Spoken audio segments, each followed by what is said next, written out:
Señor presidente, empiezo por saludar muy especialmente a la presidencia de la corporación, a los colegas del Senado, a quienes nos acompañan aquí en las barras esta tarde y a los colombianos muchos, yo sé que nos están escuchando por la televisión, a todos ellos mis saludos, a los ministros presentes también mis saludos.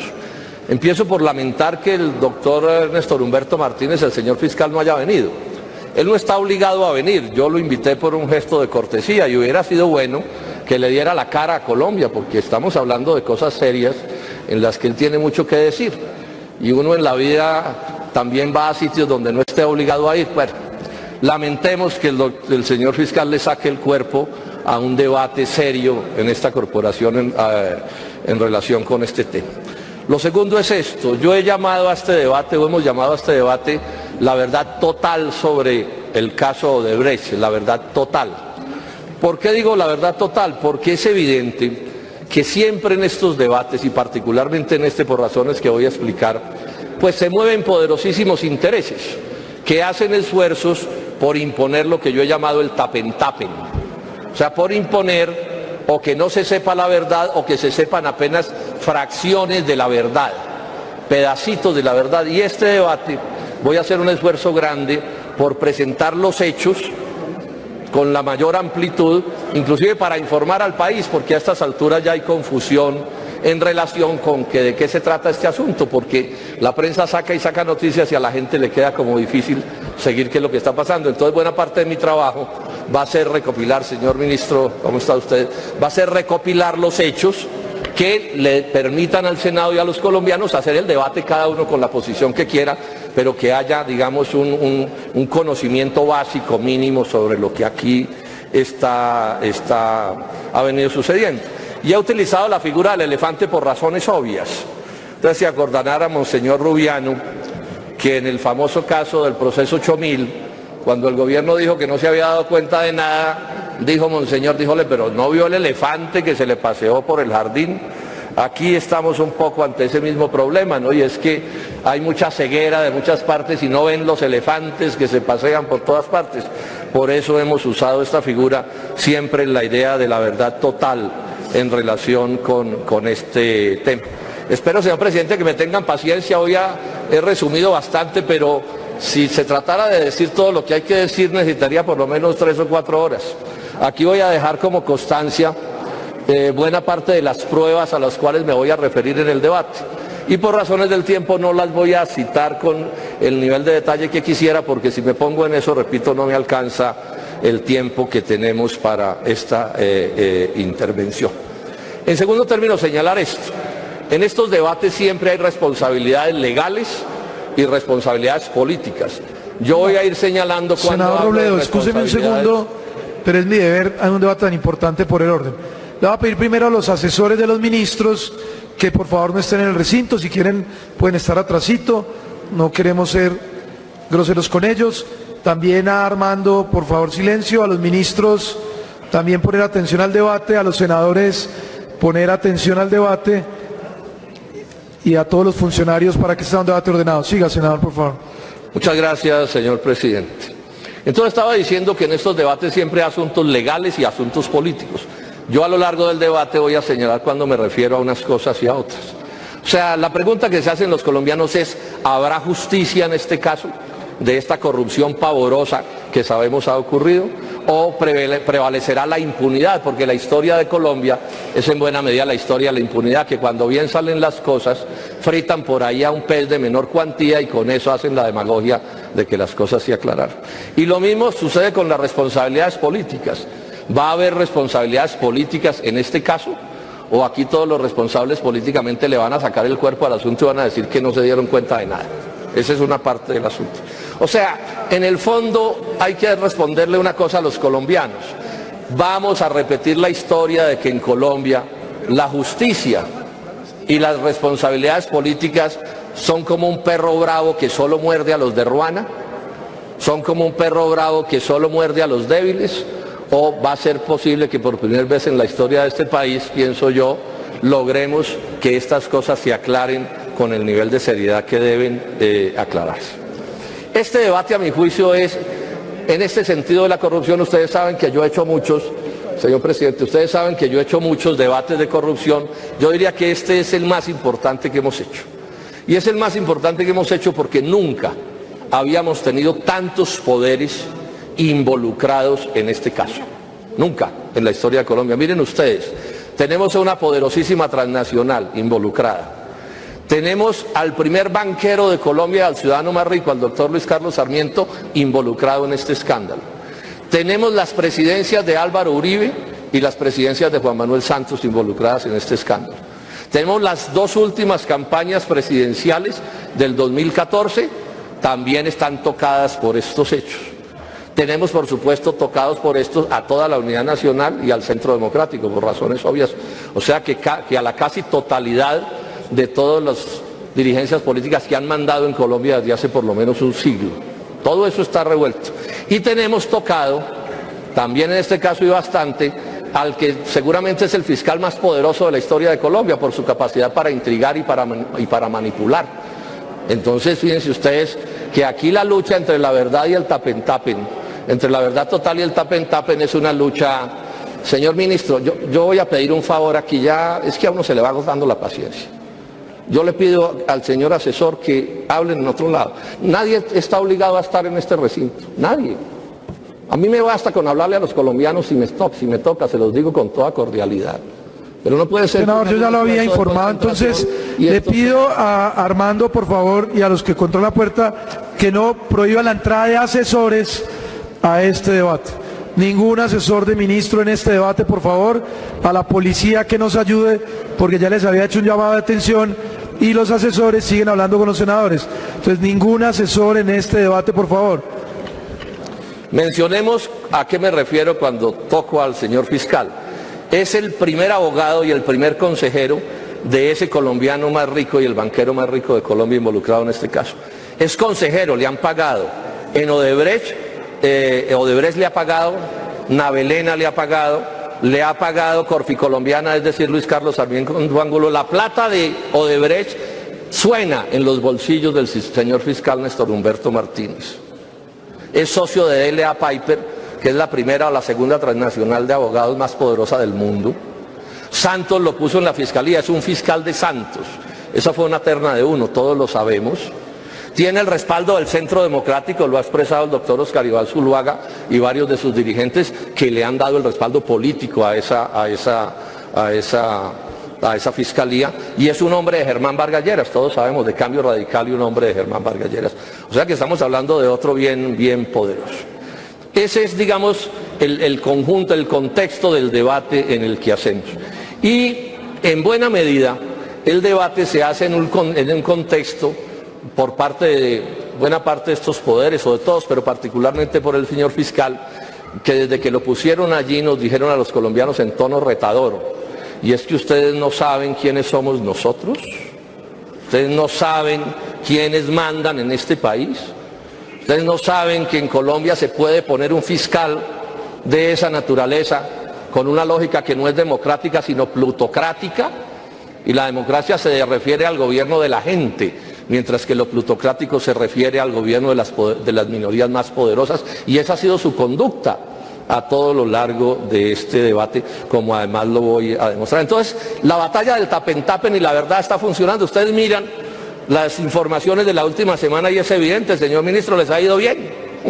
Sí, han logrado que haya una preponderancia en los medios sobre temas distintos a este que debería haber. Entonces, por ejemplo, montaron una escandola para, pues, resaltar supuestas genialidades en el caso de un fiscal con el señor Otto Bula, pero a nadie le explicaron que eso no tenía nada que ver con el caso de Odebrecht. A nadie. Cualquiera dirá que eso era parte de este debate y no lo era. Ese es un caso completamente distinto. O el señor fiscal el viernes reconoció que le tocaba declararse impedido, por lo menos en un caso, y le reconoció al país que había prevaricado como ministro en el caso del Otrocide de la Ruta del Sol, del contrato Caña-Gamarra, y esta es la hora en que eso no ha sido noticia en ninguna parte. Un fiscal prevarica e induce al prevaricato al Consejo de Ministros y al Presidente de la República, y ese no es tema, confesado por él. confesado por ellos. Pero bueno, ese es el debate y esa es la lucha en la que estamos. Este es un debate entonces por la verdad total, es un debate por la justicia de Colombia, es un debate por la dignidad de este país, es un debate al final por este país. Porque si estas cosas siguen sucediendo, senadores y colombianos, senadores de todas las vertientes y colombianos de todas las vertientes también, este país no tiene futuro. No hay ninguna posibilidad de que cosas tan graves como las que estoy mencionando puedan permitir que las cosas funcionen. La primera parte tiene un primer hecho. Voy a establecer unos hechos que no tienen discusión posible. Primer hecho, Odebrecht es una transnacional profundamente corrupta. Es una especie de asociación para delinquir. Tenía una división que llamaban de operaciones estructurales, que era la de los sobornos, la de comprarse los gobiernos, la de corromper partidos políticos y a todo el mundo. Tenía además un modus operandi que está establecido en el mundo entero. Recordemos que es una transnacional que ha confesado sobornos por 800 millones de dólares en 12 países. De eso estamos hablando. ¿Cuál era su modus operandi? Sobornar gobiernos y funcionarios, sobornar partidos políticos, utilizar en muchos casos el pago en especie, porque esto estaba sistematizado, era una cosa de carácter científico esta corrupción. Utilizar personas en puerta giratoria del sector público al privado, adicionar los contratos, ese es parte del sistema de la corrupción, y en el caso de la Ruta del Sol 2 van 10 adiciones a ese contrato. Y utilizar los tribunales de arbitramiento como mecanismo de extorsión y de corrupción también. Bueno, primer hecho. Segundo hecho, Odebrecht corrompió en Colombia. Esto está establecido porque los señores de Odebrecht confesaron ante la justicia norteamericana, suiza y brasileña. Dijeron, corrompimos en Colombia, pagamos sobornos por 11 millones de dólares, pagamos 6,5 millones de dólares de un soborno en el gobierno de Álvaro Uribe y 4,5 millones de dólares en otro soborno en el gobierno de Juan Manuel Santos, y se sabe que es en el contrato de la Ruta del Sol y que esto tiene que ver con un consorcio que se llama Consorcio de la Ruta del Sol 2. Y ojo con esto, colombianos. Sobre esto hay confusión, porque se dice, Odebrecht pagó sobornos. Eso es impreciso, los sobornos los pagamos los colombianos. O sea, Odebrecht saca una plata y se la paga a un corrupto, pero esa plata después no la saca del bolsillo a los colombianos para pagarle al corrupto, así es como funciona el asunto. Buena parte de lo que se paga en peajes en la Ruta del Sol, transportadores de Colombia, viajeros, es pagándole la corrupción a los señores de Odebrecht y a los socios corruptos que en el territorio nacional auspiciaron esas vagabunderías. Tercer hecho, que tampoco tiene discusión como lo anterior. El Grupo Aval, Corfi colombiana, y en lo que tiene que ver con las ganancias, tiene que ver con Luis Carlos Sarmiento Angulo, está profundamente tocado, involucrado en este caso. O sea, esto tiene socios en Colombia, socios de Odebrecht, que tendrán que dar las explicaciones que tengan que dar, pero digamos que esos son los hechos. En primer término, porque el soborno de la Ruta del Sol lo paga un consorcio o lo disfruta un consorcio que está conformado por Odebrecht en el 60% en números redondos, por el 30% en números redondos también por parte de Corfi colombiana, que pertenece al Grupo Aval y que es Luis Carlos Sarmiento Angulo, y en una suma menor por los Solarte. Esa es la conformación del soborno. O sea que el contrato que se ganaron le generaba utilidades a esos tres socios en las proporciones en que son partícipes del soborno. En el caso, por ejemplo, del doctor Luis Carlos Sarmiento Angulo, él en ese negocio debía ganarse 431.000 millones de pesos. Y esa utilidad tenía que ver con ese soborno. Aquí se alcanzó a discutir, como una especie de ironía. Bueno, ¿sería que Odebrecht subsidió a sus socios colombianos en el soborno? O sea, Odebrecht pagó todo el soborno. Eso no sucede en el mundo de los negocios, pero además vamos a ver que no es así, ya hay acusaciones que están precisas en este caso. ¿Qué se sabe sobre esto? ¿Qué se sabe sobre esto? Bueno, y también resulta tocado el doctor Luis Carlos Sarmiento Angulo en el caso Navelena, porque Corfi colombiana es la banca de inversiones, ese es el contrato del río Magdalena. Y en la solución, y voy a hablar de la solución entre comillas, que el presidente Santos le dio a este caso, sí que sale beneficiado, no solo Odebrecht, sino el Grupo Aval y Luis Carlos Sarmiento Angulo. Este es parte del debate que hay que hacer y que también está oculto. Está oculto no porque no se sepa, sino porque los encargados de divulgarlo no lo cuentan. ¿Cómo es la situación de Corficolombiana, Grupo Aval en los sobornos? Bueno, la cosa es muy simple. De acuerdo con documentos que reposan en la Fiscalía, esto lo han informado Noticias 1, lo ha informado María Jimena Duzán. Luis Antonio Bueno, que era el presidente de Odebrecht en Colombia cuando el primer soborno, negoció ese soborno con el doctor Gabriel García Morales, que hoy está en la cárcel porque ya confesó que había sido partícipe en ese soborno, el viceministro de Vías de ese entonces. Dice la información del doctor Bueno, que es hombre de Odebrecht, que esto lo consultó, lo acordó con Melo, es decir, con Corficolombiana, y que acordaron repartirse por porcentajes, digamos, acordados lo que cada uno tenía que aportar.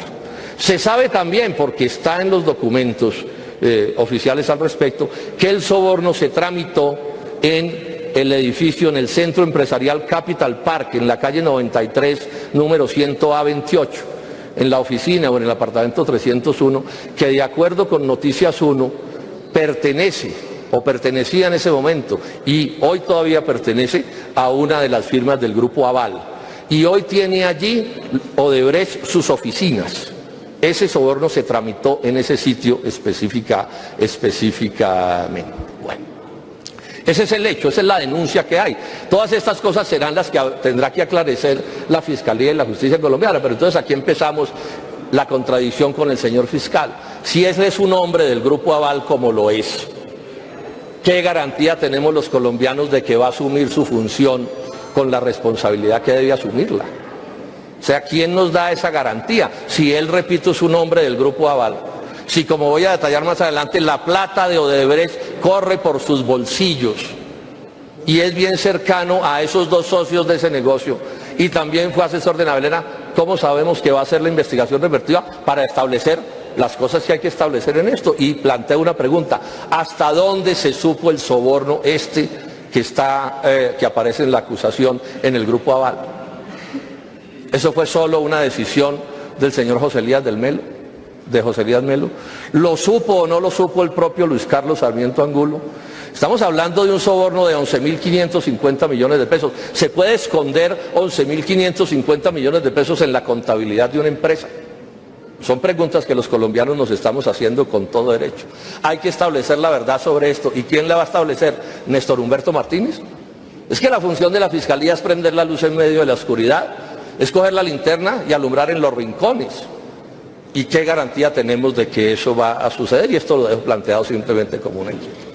Tercer hecho: hubo sobornos en los gobiernos de Álvaro Uribe y en el gobierno de Juan Manuel Santos. Detallemos el asunto. El primer soborno por 6,5 millones de pesos ha sido, digamos, cantado, declarado por el doctor Gabriel García Morales, que está en la cárcel. Fue viceministro de Vías de ese contrato, en el momento de ese contrato. Cuando se adjudicó ese contrato, hubo denuncias de corrupción. En esos días el ministro del Transporte era Andrés Ariel Gallego, y hubo colombianos que dijeron hubo corrupción en esa adjudicación. Eso no se investigó o no avanzó la investigación. Bueno, lo cierto es que hoy los hechos nos dicen que sí hubo corrupción en ese contrato. Ya eso está, digamos, establecido por fuera de toda duda. Falta por aclarar, de los 6,5 millones de dólares, falta por aclarar dónde están 2,3 millones de dólares. Porque aquí las cosas hay que aclararlas todas. Además, es una pregunta que nos hacemos todos: ¿él fue el único alto funcionario de ese gobierno que estuvo en ese soborno? ¿Él hizo eso solito? Bueno, ¿dónde están los compinches de García Morales de este asunto? Ahora hago una pregunta: esto que voy a mencionar ya es un problema de las responsabilidades políticas.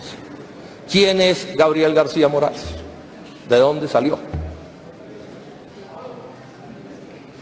El senador Uribe, cuando le pusieron este tema, dijo no. Él fue una recomendación de Silvana Llamo, de la Cámara de Comercio, que entiendo la señora era en ese momento presidenta de la Cámara de Comercio. Estuvimos investigando en mi oficina, esto lo hemos gastado muchísimas horas, todo esto está aprobado en esta ruma de papeles. Bueno, ¿quién es Silvana Yamo? Fue también viceministra de Vías de ese mismo gobierno, del gobierno de Álvaro Uribe. ¿Cómo llegó a la Cámara de Comercio? Porque cuando dice, no, es que es de la Cámara de Comercio, da la idea que la Cámara de Comercio fue la que la puso ahí. No, no es así. Ella llega a la Cámara de Comercio en representación de la Sociedad Portuaria, que es una empresa muy poderosa de Cartagena. Y todo el mundo sabe en Cartagena que en la Sociedad Portuaria son tremendamente influyentes Juan José García, el ex senador, y su señora esposa, la ex senadora Piedad Zucardi. O sea que ella llega allí en representación política de Juan José García y de Piedad Zucardi. Y ella es un cuadro del partido de la U. Hago una advertencia, este García, del doctor Juan José García, es distinto del García de Gabriel García. Eso es una precisión que es bueno establecer, entiendo que no tiene nada que ver una cosa con la otra. Pero eso no le quita verdad a la relación que estoy haciendo. Ella Silvana Yamo fue secretaria de Planeación de Cartagena en representación de ese sector político. Fue precandidata del partido de la U a la alcaldía de Cartagena. Luego ese cargo y ella misma fueron cuota del partido de la U en la administración del presidente Álvaro Uribe. Y yo pienso que el partido de la U y quienes tengan cercanía con esto deberían darle alguna explicación al país y decir cualquier cosa. Yo he venido luchando con toda dedicación la necesidad de que los partidos políticos respondamos por nuestros actos. O sea, Colombia no podrá salir adelante si Colombia sigue siendo un país que cuando el alcalde o el nombrado o el que sea hace cosas buenas o aparentemente buenas, todo el mundo dice de qué partido es. Pero cuando la persona termina en un acto de corrupción, entonces nadie sabe de qué partido es.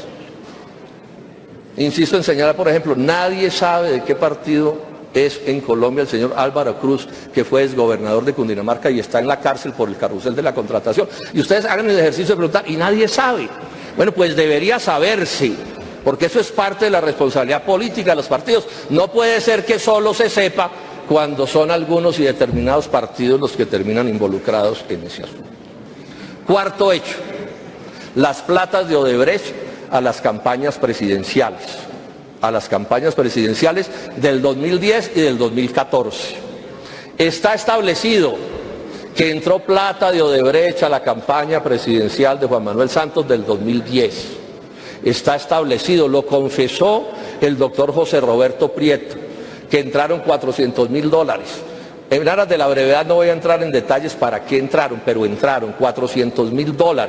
Y el presidente de la República reconoció que eso era cierto cuando salió a la prensa y dijo, me acabo de enterar. Otro que no vio el elefante. Me acabo de enterar. Pero bueno, el punto en este momento es que está reconocido que a esa campaña del 2010 le entraron $400.000 de Odebrecht. Lo confiesa quien fue gerente de esa campaña, el doctor Prieto, amiguísimo de Santos desde hace décadas, gran contratista del Estado. Estamos todos impresionados de su capacidad de contratación y también de su capacidad para armar rompecabezas para que amigos de él resulten beneficiados por la contratación pública. Ahora, nadie más da la cara. El director actual de la DIAN dice que era el gerente de esa campaña y dice, no, yo no me di cuenta. Y los otros también dicen que nadie se dio cuenta. Entonces solo se dio cuenta Prieto, la cosa más extraña del mundo. Y ojo con esto, siempre en estos casos hay lavado de dinero, de un origen o de otro. O sea, manejos fraudulentos en el sector financiero de estas platas. Bueno, eso no se ha aclarado. ¿Quién lo irá a aclarar? El doctor Néstor Humberto Martínez, que fue uno de los grandes recaudadores de fondos de plata para la segunda campaña de Juan Manuel Santos, para la del 2014, eso está también probado. Él es el que nos va a aclarar esta historia, al nivel que necesitamos aclararla. O sea, que vaya hasta donde tenga que ir, porque aquí hay una pregunta que hay que investigar. ¿Sabía o no sabía Juan Manuel Santos este asunto? ¿O esto no lo van a despachar así? Bueno, eso es lo que hay que aclarar, esas son las cosas que hay que aclarar. Y repito, y si no las aclara la Fiscalía, ¿quién la va a aclarar? Un senador con una oficina súper débil, haciendo un esfuerzo inmenso, con poca colaboración. Miren ustedes que este debate que tenemos sobre la Fiscalía es un debate de gran importancia. Digamos esto también en las responsabilidades políticas. Hoy los nuevos en estos asuntos no entienden bien el caso. ¿Quiénes estaban políticamente con Juan Manuel Santos en el 2010? ¿Por qué ganó Santos la presidencia de la República? Además de por la plata de Odebrecht. Pues la ganó porque era el candidato presidencial del presidente de la República de ese entonces, el doctor Álvaro Uribe. Todo lo que hoy es la Unidad Nacional más el Centro Democrático estaba en esa campaña. Todo estaba en esa campaña. No sé si habría algún expresidente que no estuviera. Y es hora de recordar cuántos altos funcionarios de este gobierno estuvieron en el gobierno de Álvaro Uribe. Aquí tengo unos a la mano, el doctor Germán Vargas Lleras, el doctor Alejandro Gaviria, el doctor Luis Felipe Henao, la doctora Cecilia Álvarez, todos estuvieron ahí. Es hora de recordar que el gracejo que corre en este Congreso, que dice que en muchas ocasiones un santista es un ex uribista, tiene pues un piso matemático incontrovertible. Y hago otra vez la pregunta, todo esto nos lo va a aclarar el doctor Néstor Humberto Martínez. ¿Cómo son los asuntos de la plata de Odebrecht a la campaña del 2014 de Juan Manuel Santos?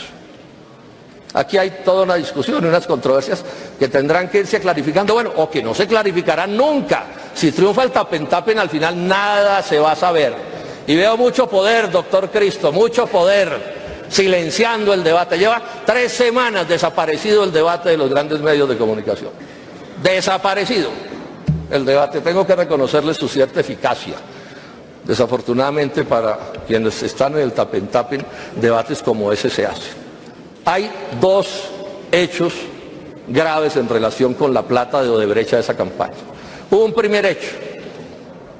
Hay quien confiesa que él tramitó la entrada de $1 millón. Hay la discusión si fue a Santos o no fue a Santos, y eso lo terminaron volviendo un galimatías que es hasta ridículo, pero el punto es que por lo menos hay acuerdo en que la plata se la dieron al gerente de la campaña. Él dice que no. Bueno, hay todo un enredo que eso, repito, sobre eso no me voy a detener, pero el punto es que la acusación está $1 millón, por lo menos a la gerencia de la campaña. Ahora, dentro de las prácticas de Odebrecht, de su modo operandi, está establecido una cosa: si al que le van a dar la plata no sabe, mejor no la damos. O sea, esto no hacen obras de caridad. O sea, si le van a dar la plata a una campaña presidencial, tiene que saberlo el candidato, si no, ¿para qué carajo se la dan? Porque es que no son respaldos, no son solidaridades, son sobornos, que es distinto a un respaldo. El segundo caso, ha dicho la propia Fiscalía, que una firma panameña, Paddington, en acuerdo con Sancho BBDO, que es una transnacional de la publicidad, recibió $1 millón de Odebrecht, y dicen ellos que para una encuesta. Así sea para una encuesta, ahí hay una ilegalidad. Y claro, aparece la misma pregunta, nadie se dio cuenta en la campaña, ya en esto nadie lo ha reconocido. O sea, los de Odebrecht andan regalando millones de dólares por ahí a cualquiera que se arrime. Bueno, pero esa es la realidad que está ahí, o sea que hay acusación también en relación que a esa campaña, estoy hablando del 2014, le entró $1 millón de ese origen. Y falta por aclarar cuánto más entró, que será objeto de las investigaciones. Precisemos políticamente cómo fue el asunto del 2014, particularmente en la segunda vuelta. Allí estuvo el partido de la U, el Partido Liberal, los conservadores, Cambio Radical. El Polo, esto es bueno dejarlo claro, el Polo como partido no votó por Santos. El Polo dio libertad. Y hubo quienes en el Polo votaron por Santos en la segunda vuelta, yo no. Yo hice campaña de voto en blanco. Y la libertad de votar por Santos decía, o por cualquiera, decía que quedábamos en la oposición apenas cualquiera ganara la presidencia de la República, y es lo que hemos hecho. Nadie estuvo en el gabinete de Santos en representación del Polo, y tan nunca estuvo que quien generó la confusión prefirió irse del Polo que aceptar la idea de que el Polo no es un partido santista, bueno, ni uribista, sino que la política del Polo es una política ni con los unos ni con los otros, ni con la Unidad Nacional ni con el Centro Democrático. Y todo esto nos lo va a aclarar el doctor Néstor Humberto Martínez. La silla vacía y María Jimena Duzán sostienen, y nadie lo ha negado, que para la segunda vuelta del 2014 el doctor Néstor Humberto Martínez tuvo la labor de buscar plata entre los aportantes grandes para la campaña de Juan Manuel Santos. O sea, hay que poderosos financistas o adinerados colombianos le hicieron donaciones importantes a la campaña de Juan Manuel Santos, y el que tramitó eso se llama Néstor Humberto Martínez. Lástima que no esté aquí con nosotros para que nos hubiera hecho algún comentario. ¿Cómo es la historia con la campaña de Óscar Iván Zuluaga? ¿Qué pasó ahí? Bueno, ¿a dónde van los hechos en esa campaña? Primer hecho, Un señor que se llama Duda Mendoza, que es un compinche de la corrupción de Odebrecht, conocido y reconocido, y ya confesó. Ante la justicia brasileña dijo que Odebrecht le había dado una plata grande para la campaña del doctor Oscar Iván Zuluaga. Estamos hablando de de una suma importante. Voy a hacer esfuerzos por resumir. Estamos hablando de millones de dólares. Esa es, digamos, la acusación. Que una parte de su precio como publicista, porque él es publicista, la pagó la campaña de Oscar Iván Zuluaga, que otra parte la pagó Odebrecht y que otra parte se la quedó debiendo Odebrecht. Tumbaron al pobre Duda los de Odebrecht. Pero bueno, esa es la acusación que hay en relación con el asunto. Bueno, ¿cómo son las relaciones de Odebrecht con la campaña de Oscar Iván Zuluaga? Todo esto son cosas que tendría que esclarecer la justicia en Colombia, o que debe esclarecer, y ese es el problema que tenemos. ¿Se van a esclarecer o va a predominar el tapen-tapen? ¿Va a haber al final acuerdos políticos entre todos los tocados para que nada se sepa? ¿Para que se la monten por ahí a cualquier bula y lo crucifiquen y todo lo demás quede en la oscuridad? Esas son preguntas que hay que hacerse. Bueno, Oscar Iván Zuluaga reconoce que le pagó, si no estoy mal, 1.2 millones de dólares a la campaña a Duda Mendoza por sus funciones de publicista, y niega el resto de la plata. Dice que contactó a Duda Mendoza a través de Odebrecht. Eso lo reconoce Oscar Iván Zuluaga.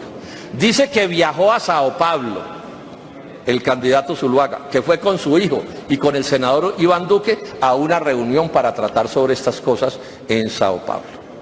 Dice la información que en esa reunión que se hizo en Sao Paulo asistió como coordinador de la reunión el señor Marcio Polidoro, director de comunicaciones para América Latina de Odebrecht, que si no estoy mal está en la cárcel o está condenado.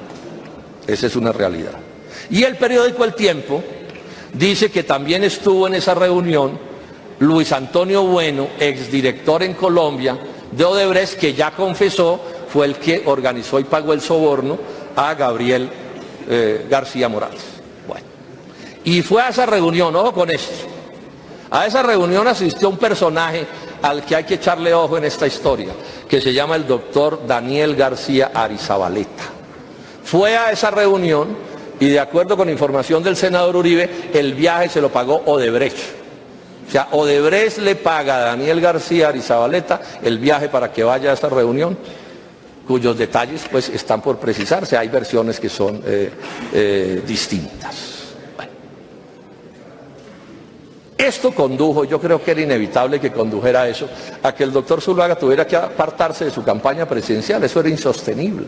Es que el solo hecho de que un candidato presidencial ande tramitando a través de transnacionales a sus publicistas y de una transnacional que opera en Colombia, pues es una cosa realmente inaceptable. Y ya en el 2014 los cargos de corrupción en Brasil eran gravísimos, gravísimos.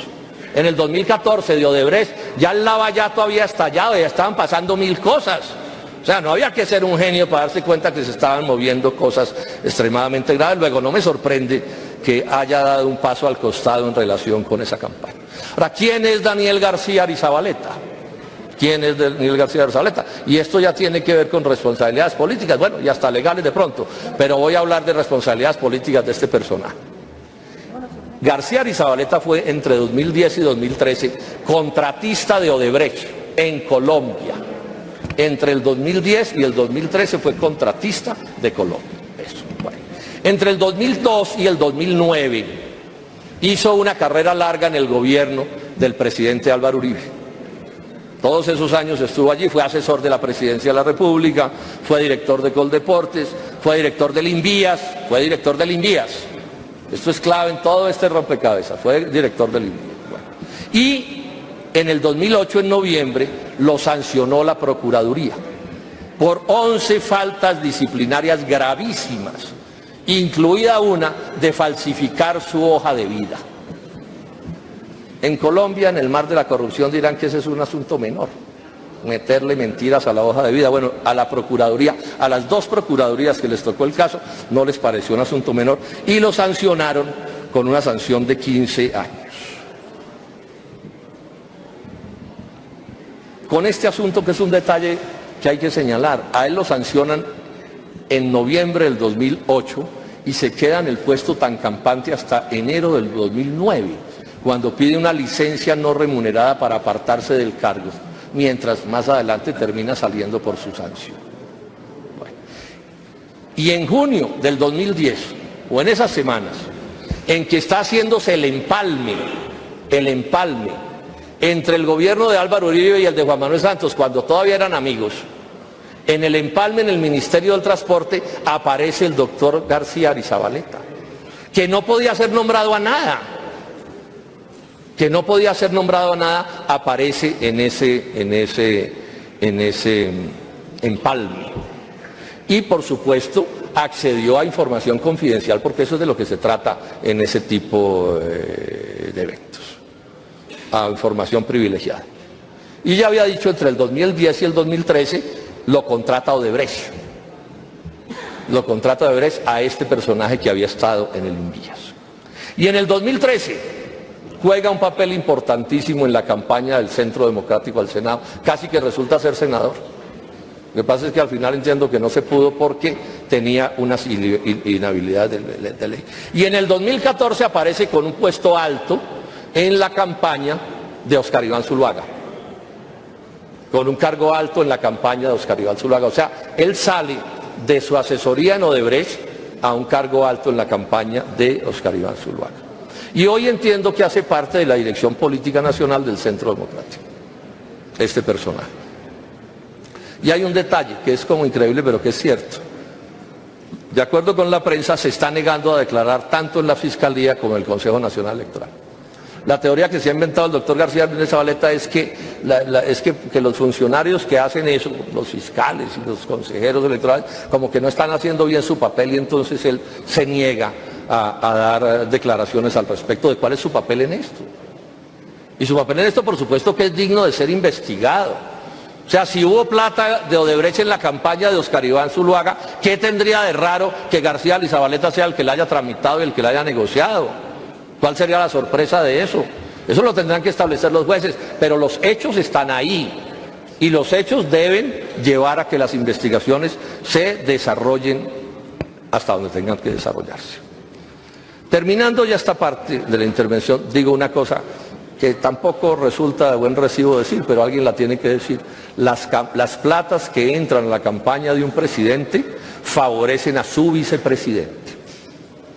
O sea, la plata que haya entrado a la campaña de Juan Manuel Santos en el 2014 favoreció al doctor Germán Vargas Lleras. No sería seguramente presidente sin esa plata, vicepresidente sin esa plata, y su carrera política sería muy distinta. Y la plata que haya entrado a la campaña de Óscar Iván Zuluaga favoreció al doctor Carlos Holmes Trujillo. Ese es un hecho que no se puede controvertir. Yo por eso estoy diciendo, es la verdad total. O sea, estoy diciendo cosas que seguramente nadie va a leer en ningún periódico, pero que son realidades que están aquí. La otra cosa que llama mucho la atención, y esto es a mi juicio bien grave, es el cúmulo de visitas de personajes de estos que he mencionado a la Casa de Nariño en el gobierno de Santos. O sea, estamos hablando de que José Roberto Prieto tiene 39 entradas a la Casa de Nariño. Estamos hablando que entre Daniel García Arizabaleta y Yesid Arocha, que era representante legal de Odebrecht en Colombia, tienen 14 entradas a la Casa de Nariño. Hablar allá con todo tipo de funcionarios. Prieto va a la Casa de Nariño. Esto puede ser anecdótico, pero los detalles cuentas. Prieto va a la Casa de Nariño y se reúne 2 horas con Santos el 2 de octubre del 2014, que es el día en que se aprueba el COMPES 3817, que violando la ley le entrega el contrato de la vía Ocaña-Gamarra a Odebrecht, donde seguramente hay un soborno de $4,5 millones. Pero han denunciado también los analistas, lo ha señalado Coronel y entiendo que la W también, que la información que está dando la Casa de Nariño sobre esas visitas está mutilada. O sea, la información que tiene que dar la Casa de Nariño tiene que decir día de entrada, hora de salida y con quién se reunieron. Y la información, mucha de la que está saliendo, oculta a qué hora salieron y con quién se reunieron. Malas señas, ¿no? Porque si aquí estamos es bregando a desentrañar la verdad. El otro punto que hay que mencionar aquí, que no tiene que ver con la Fiscalía, sino con el Consejo Nacional Electoral, también vale la pena señalar. El señor fiscal generó una reacción bien contraria cuando él dijo que le pasaba estas investigaciones al Consejo Nacional Electoral. Ustedes se acuerdan el día de la escandola de la Plata Santos, etcétera, etcétera. ¿Cuál es el lío que tenemos con el Consejo Nacional Electoral? Ese es un organismo que no tiene ninguna capacidad para investigar un chicharrón de este calibre. Imagínese el Consejo Electoral, ¿qué capacidad técnica va a tener para investigar a esas fieras de Odebrecht y los corruptos socios de Odebrecht en Colombia que vuelan con los motores apagados? Entonces no hay capacidad técnica. Pero además hay otro problema, es que el Consejo Electoral es un instrumento absolutamente politizado. Todos sabemos que allá ponen a los consejeros es porque les garanticen a las fuerzas políticas que los eligen un trato favorable. De eso se trata un Consejo Nacional Electoral. Entonces pensar que la verdad sobre las campañas electorales, de la plata que entró a las campañas electorales, va a salir del Consejo Electoral, bastante ingenuidad se necesita. Pero además, por otra razón, es que la casi totalidad de los consejeros de ese Consejo Electoral son o de la Unidad Nacional o del Centro Democrático. El único que había que no lo era, o que hay, ¿sí? Que es el doctor Armando Noboa, lo sancionó el Consejo Electoral, lo inhabilitó. O sea, el señor fiscal no se inhabilita después de todas estas historias, y Armando Noboa, el único que no es de la Unidad Nacional, el Centro Democrático, el Consejo Electoral, lo inhabilitaron para estos asuntos. Y nos dicen que ahí se va a esclarecer la verdad. Y ojo, colombianos, las infracciones al Código Electoral del 2010 ya caducaron. O sea, fácilmente el Código Electoral va a decir, aquí no hay nada que hacer porque eso ya pasó. Eso explica una frase muy aguda de Aurelio Suárez cuando Roberto Prieto confesó su plata de Odebrecht del 2010 y negó la del 2014. Entonces Aurelio Suárez dijo, confesó el pecado venial del que ya está absuelto y oculta el pecado mortal, que es donde está el lío, porque ahí sí todavía las cosas no se han aclarado. Pero ojo, caduca o prescribe esa investigación en agosto de este año. O sea, están a semanas de que esto prescriba. Entonces yo pregunto una cosa, ese prurito del doctor García de Zabaleta, que es que la pregunta que le hacen no le gusta y entonces no habla de esto, ¿no es una manera de retrasar el proceso en el Consejo Nacional Electoral? Es que agosto es mañana y apenas llegue agosto se acabó el asunto, y cualquier infracción al Código Electoral por plata de extranjeros a las campañas desaparece como infracción. Bueno, esas son las realidades que tenemos en este país, porque también digamos esto, el Código Electoral está organizado en Colombia a favor de la corrupción, del fraude, de la alcahuetería, porque todos sabemos cómo es que en proporciones muy grandes se ganan las elecciones en Colombia. Digamos además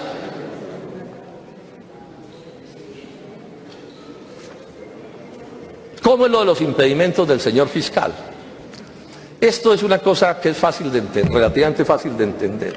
La ética y las normas en los países, incluido Colombia, señalan que los funcionarios públicos, cuando tenemos que mirar cosas o casos de personas allegadas a nosotros por cualquier razón, debemos declararnos impedidos. Eso lo hace aquí el Congreso cada rato. Y se declaran impedidos los jueces, y se declaran impedidos los fiscales, y se declaran impedidos muchas personas por una cosa que es absolutamente obvia. No se puede ejercer justicia de verdad si hay algún grado de cercanía con los que están involucrados en el asunto. Y esa cercanía tiene que ver no necesariamente con relaciones corruptas. Por ejemplo, hay que aplicarla por razones de parentesco, o hay que aplicarla por razones de negocios. Se aplica también por razones de amistad entrañable, dice la norma, o porque sean enemigos también se tiene que aplicar. Y esto es en buena medida el debate que tengo con el fiscal Néstor Humberto Martínez. Es que las cercanías de Martínez con los involucrados en este escándalo son excesivas, diría yo. Son como de fábula, a ratos son difíciles de creer.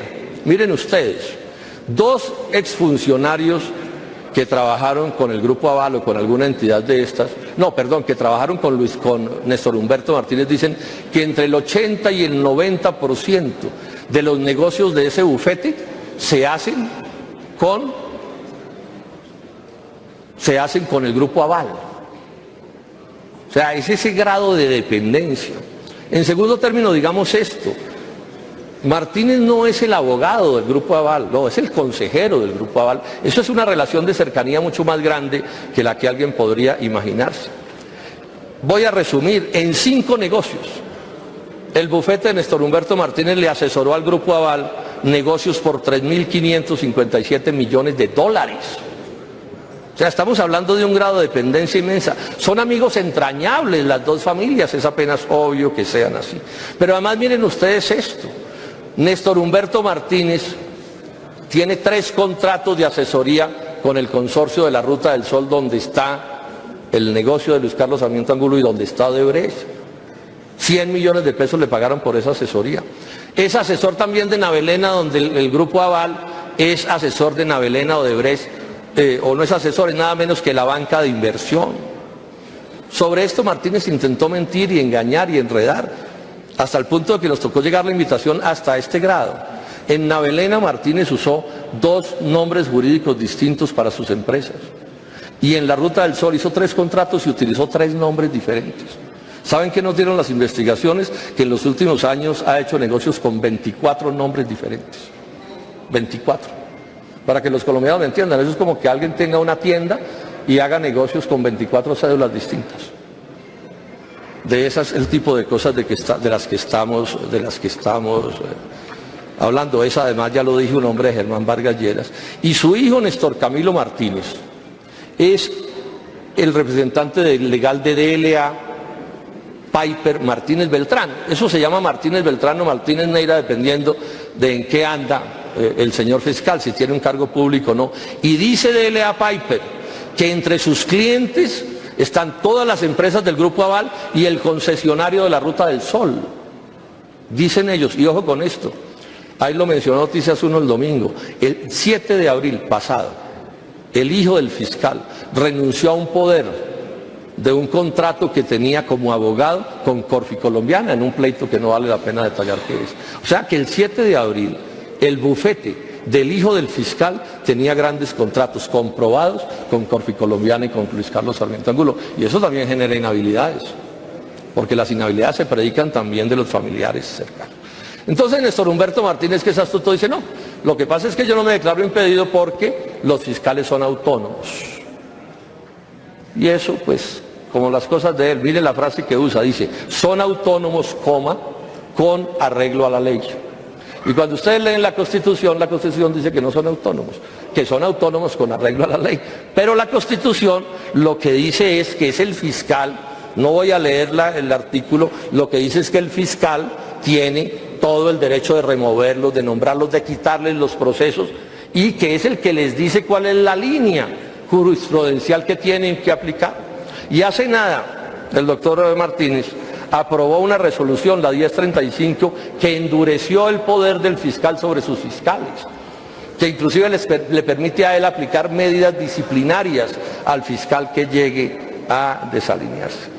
Bueno, aquí en esto hay un cierto avance. El viernes pasado el fiscal se declaró impedido en el caso de las ministras, reconociendo que mis denuncias de su cercanía con la Ruta del Sol sí eran ciertas, y que él había asesorado a la Ruta del Sol y que eso le generaba las cosas de las que yo estaba hablando. No reconoció otras, pero esa la reconoció. Y además, y esto es muy importante, y me voy a detener sobre eso más adelante, reconoció que el COMPES 3817, que es el COMPES que le dio el paso al contrato a dedo del segundo contrato de la Ruta del Sol, se aprobó mediante un prevaricato. Mediante un prevaricato que él además indujo que cometiera todo el Consejo de Ministros. Bueno. Hay una reflexión que voy a hacer aquí que es importante. Cuando el escándalo de Odebrecht estalló en Brasil, ¿cómo reaccionaron los socios de Odebrecht en Colombia? ¿Qué pasaría? Esto no lo sabemos. Y no hay quien lo investigue, porque lo debería investigar el fiscal, pero van a ver que no lo va a investigar. Odebrecht no habló con sus socios en Colombia, no analizaron eso que sucede, qué podía implicar. Recordemos que al presidente mundial de Odebrecht lo meten a la cárcel en junio del 2015. Entonces yo pregunto, ¿y aquí los de los negocios con Odebrecht de eso no hablaron, señor presidente? ¿No comentaron miércoles qué irá a pasar, qué vamos a hacer? ¿Esto nos tocará a nosotros, no nos tocará? Luis Carlos Sarmiento no habló de este tema con Néstor Humberto Martínez, con su asesor más cercano. No hicieron conjeturas sobre qué podría suceder. No acordaron protegerse entre todos, cuadrar historias. dependiendo de cómo se movieran las circunstancias. Y yo hago la pregunta, ¿y esto quién lo investiga? ¿El fiscal? El fiscal Martínez Neira lo va a investigar. Y miren este detalle que es bien interesante. El 8 de marzo del 2016, el señor Marcelo Odebrecht lo condenan a 19 años de cárcel. Y días después él decide colaborar con la justicia brasileña. Y la colaboración incluye colaborar con la justicia norteamericana. En marzo está claro, marzo del año pasado, está claro que Marcelo Odebrecht va a colaborar con la justicia gringa, y en Estados Unidos se está ya moviendo la justicia norteamericana y la suiza y la brasileña. Marzo.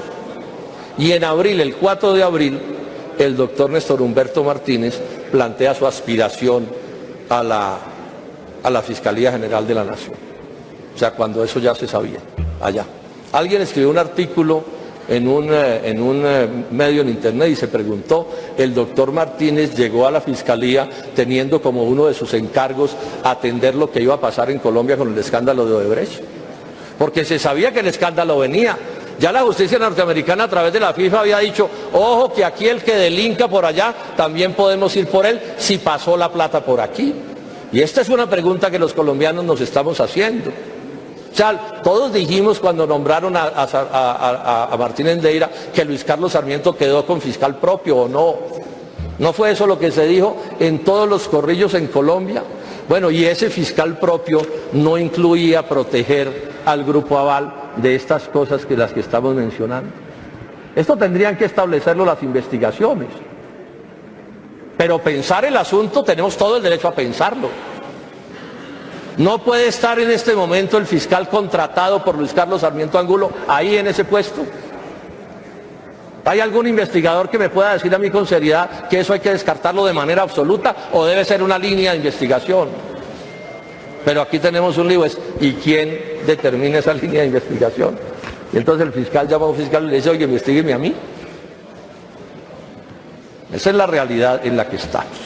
Veamos por último, señor presidente, 3 contratos de Odebrecht, los 3 principales contratos para que veamos qué ha pasado. El primer caso es el del acueducto de Bogotá. Ese es un contrato donde hasta donde veo las investigaciones no han avanzado mucho y hay acusaciones de que hubo corrupción que tiene que ver con la alcaldía de Samuel Moreno y que toca, de acuerdo con lo que ha salido en la prensa, al hermano de Samuel Moreno.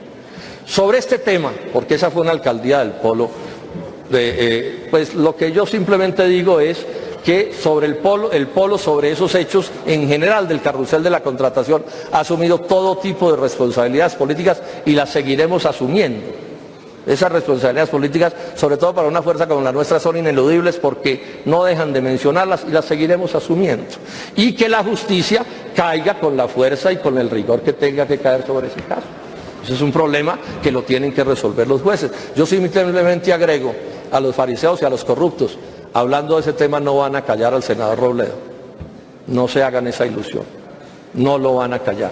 O sea, yo seguiré cumpliendo con mis deberes aquí, como los he cumplido todo el tiempo, con toda dignidad, con toda seriedad y sin nada que lamentar en ese sentido.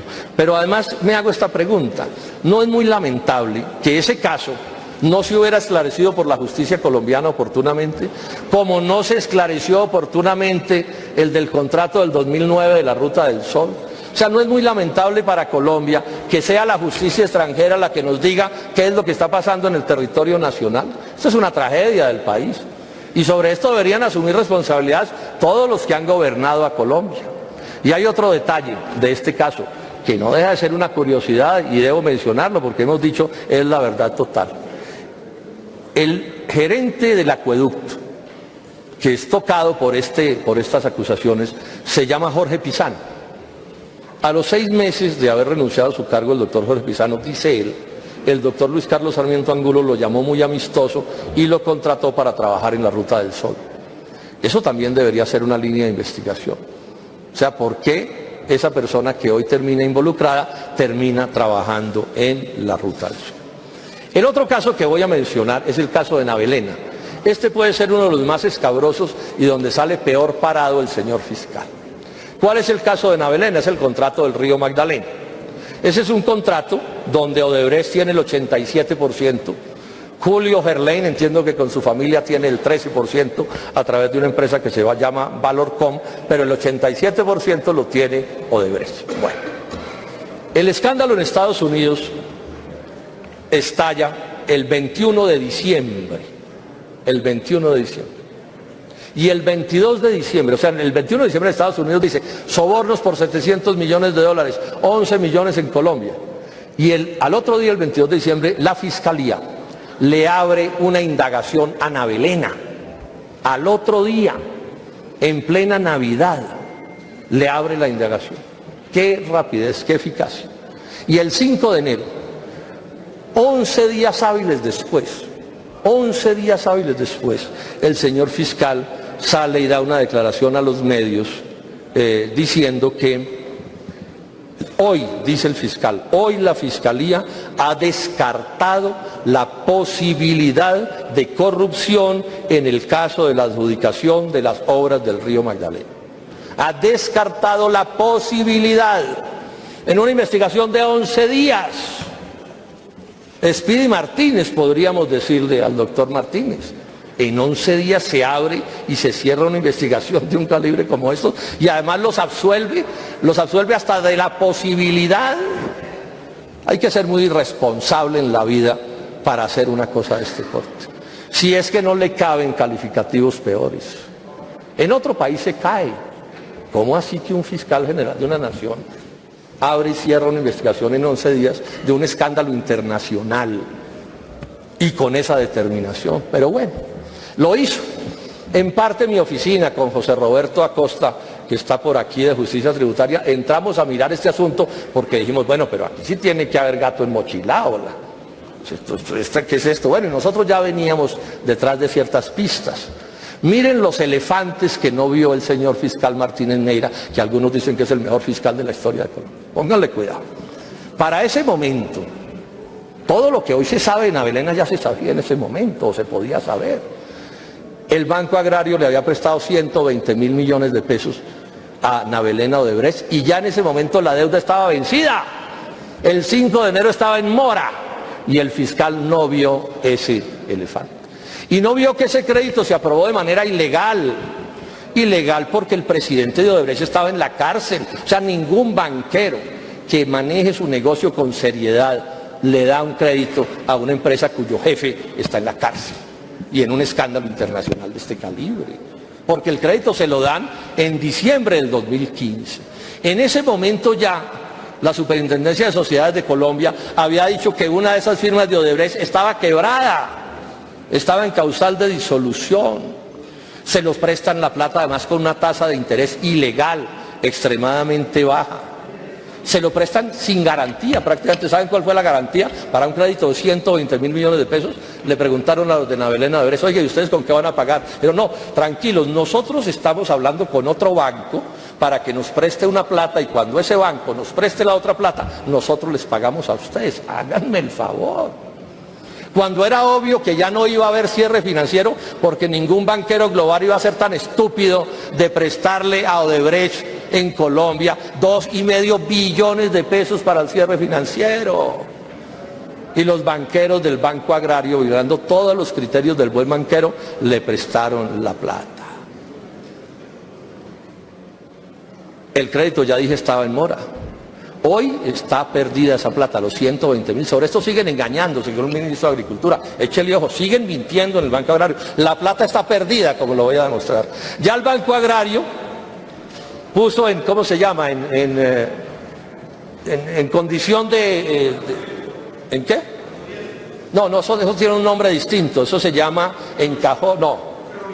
En provisión, 60.000 millones de pesos de esa plata. ¿Eso qué quiere decir? Que no le han pagado y la plata está embolatada. Y van a tener que ver cómo se les pierde el resto de la plata. Sobre esto han mentido. Entonces echaron un cuento y lo siguen echando, que la plata no está embolatada, que porque está en una fiducia. Paja. ¿Saben cuánta plata hay en esa fiducia? Nos la certificaron estos días la Superintendencia Financiera, 433 millones de pesos, para responder por 120.000 millones de los intereses. Nunca hubo la plata. José Roberto Acosta siempre hizo un chiste muy agudo con el cuento de que tenían un papelito, decía el Banco Agrario y decía el ministro y todo el mundo, no, nosotros tenemos un papelito que dice que es que le cobren a la fiducia esa plata. Entonces decía José Roberto con mucha gracia, decía, eso es como con los cheques chimbos, que el cheque puede decir páguese al primer beneficiario, la madre para el que no lo pague, si no tienen que pagarlo como sea y todo, pero si en la caja, si en el banco no hay plata, no se paga el cheque. Y en esa fiducia nunca hubo plata para eso. Y eso lo aprobó la Junta Directiva del Banco Agrario, esa irresponsabilidad, y el fiscal no se dio cuenta. No se dio cuenta tampoco que para cerrar el negocio de Navelena, y sobre eso la Paca Zuleta hizo un comentario de que eso generaba sospecha, hubo una prima de éxito de 4.000 millones de pesos. Tampoco se dio cuenta que el señor Otto Bula tuvo un contrato de 6.000 millones de pesos para Navelena. Tampoco se dio cuenta que la Contraloría General de la República dijo que había un riesgo al cambiar la roca de ese proyecto por geotextiles. Y tampoco se dio cuenta, y este es un detalle gravísimo en esta historia, que por lo menos 60.000 millones de esa plata o más eran para pagarle una deuda al Banco de Occidente. O sea, alguien logró que el Banco de Occidente cambiara una deuda mala por una plata buena y que la deuda mala se quedara con ella el Banco Agrario. Bueno, estos fueron los elefantes que no vio el fiscal, pero miren los elefantes que ocultó, los mastodontes que ocultó. Primer ocultamiento del fiscal del 5 de enero cuando absolvió a Navelena y a Odebrecht, que la banca de inversión de ese negocio era Corficolombiana, sus amiguísimos de toda la vida, el doctor Luis Carlos Sarmiento Angulo. Y ocultó también que la fiducia era Fiduoccidente, también del Grupo Aval. Y ocultó también que los 60.000 millones de pesos famosos era para pagarle una deuda al Grupo Aval. Eso lo ocultó porque eso sí lo tenía que saber. Y además lo tenía que saber por otra cosa, porque él, Néstor Humberto Martínez, le brindaba en ese momento una asesoría, o su firma había sido asesora institucional de Navelena. Cuando yo dije esto, de acuerdo con informaciones que me daba a mí el Banco Agrario, que se las había dado Corficolombiana, los bufetes de Sarmiento Angulo eran asesores de Navelena Odebrecht, este personaje salió a mentir y a engañar a este país y a maltratarme y a calumniar, hasta que le probé, señor fiscal, que su firma es asesora de Navelena Odebrecht, que por ahí también hay plata de Odebrecht en los bolsillos de Néstor Humberto Martínez. Tengo aquí todos los documentos y se los he mostrado a los periodistas. Yo he hecho 4 ruedas de prensa sobre esto, dándole documentos a los periodistas, y el que busque en internet los encuentra.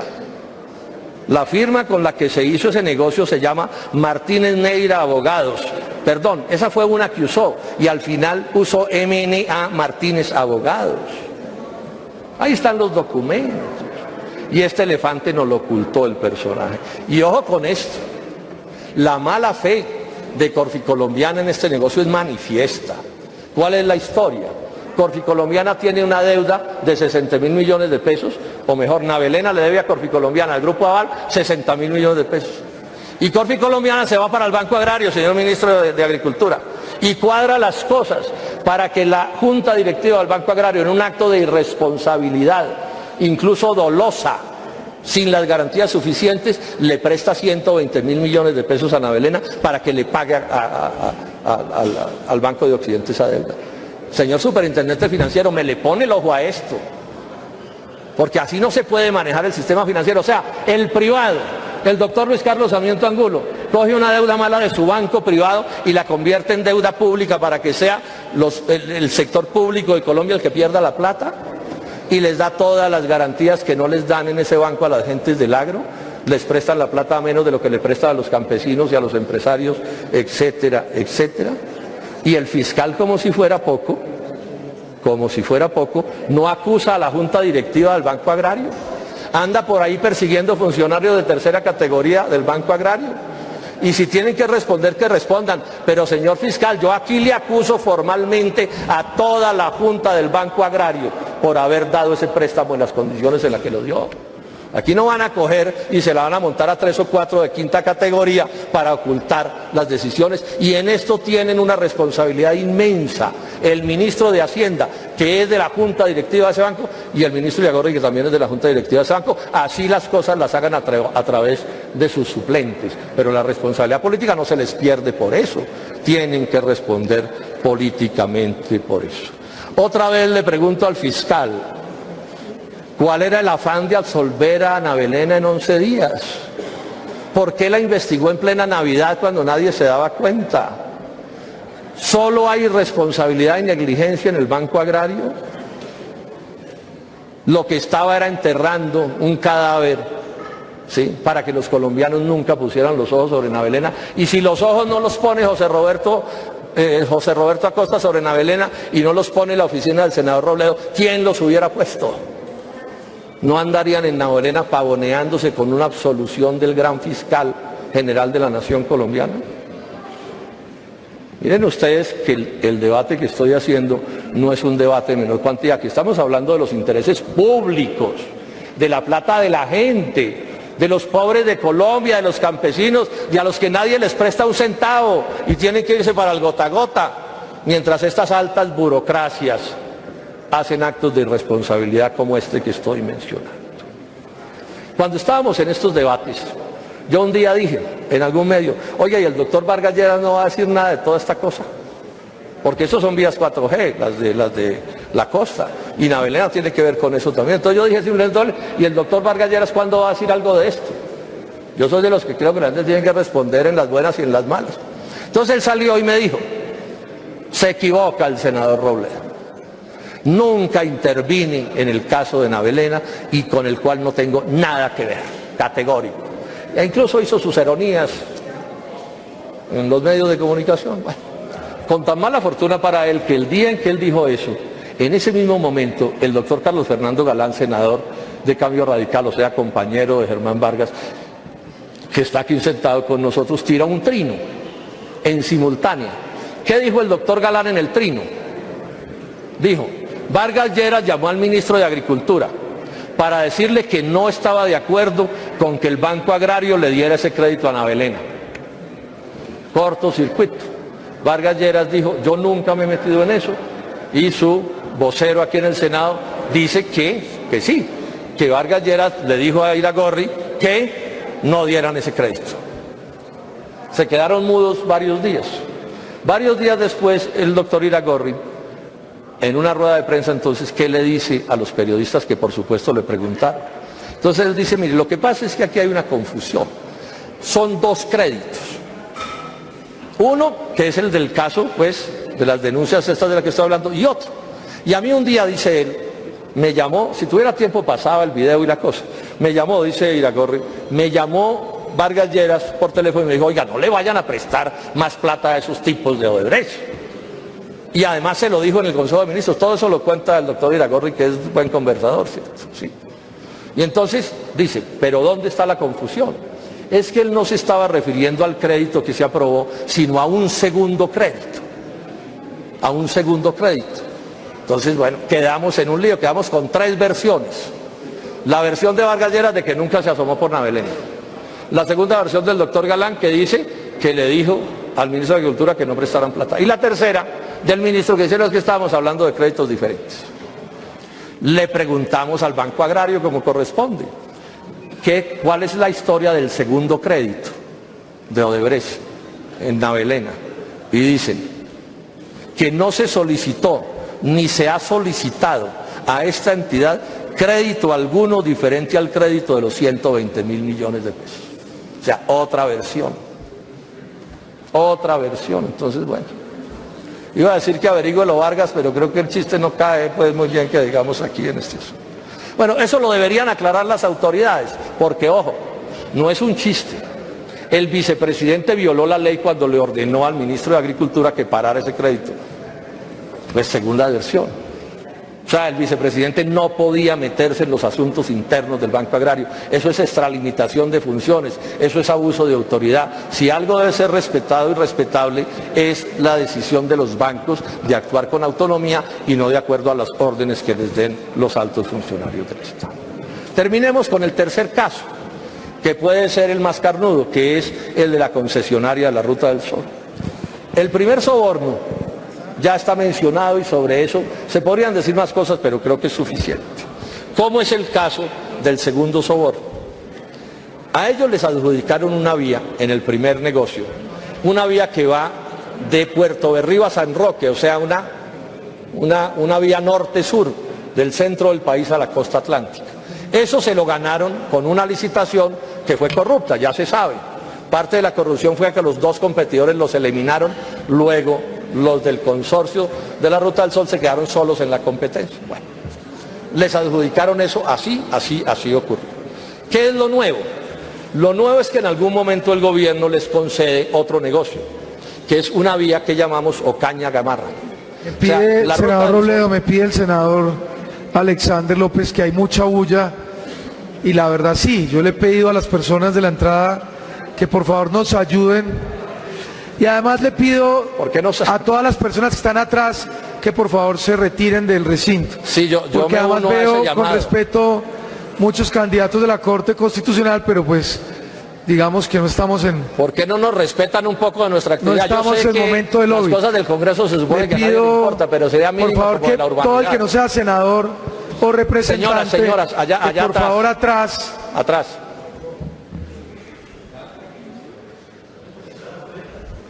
Y al representante Rodrigo Lara, si nos ayuda con el silencio, atrás por favor, si nos ayuda con el silencio, doctor representante Rodrigo. Acá le ofrecemos un puesto. Siga, senador, con mucho gusto. Entonces estaba diciendo, doctor Lara, por favor. Yo puedo entender que no les guste mucho lo que yo estoy diciendo, pero son cosas mínimas de la urbanidad oír a los colegas, ¿sí?